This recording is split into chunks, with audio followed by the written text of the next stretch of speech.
What's up, YouTube? Thank you for logging into another BMX Boys Club vlog. And today, I got my boy Grimaldo Duran. I see that he has a very unique frame, and I'm pretty sure a lot of you guys don't know about it.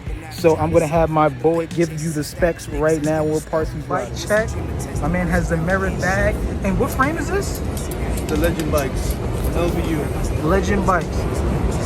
The stem. I see you running a front load. Funny enough, I know a lot of people run top load, so I'm curious to know, why did you choose to run with the front load? Don't want to see front load stems die out. I see that you're running the Animal 4-piece bar. Last time I saw you, I know that you had, it looked like a 4-piece / 2-piece bars. I'm curious to know if those bars are still in production. Are you guys coming out with them? Hey, we are still testing. Okay. And the works. That you're running the Animal grips. These are Animal Edwin grips.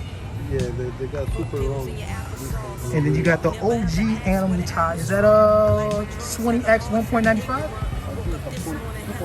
2.3. Okay. And then the Merit rim. You got the purple seat right here. What brand is it? Merit. And then you got the cinema seat foam. Animal pedals. Bag over here between the stuff in here. Nice. The stash spot, dude. What do you got in there? Oh, you got the crazy zippers, intricate details. Yeah, that's the stuff. Oh! So, yo, man, this is BMX Boys Club. Please remember to follow us and share, like, and subscribe. Follow us on BMX Boys Club, BMX Boys Club Daily, BMX Girls Club. And if you're looking for original interviews from your favorite pros, BMX Boys Club Talk. Fantastic, on top of the world, and I'm still under it. On mistake the sunny days, cause I'm still thunder.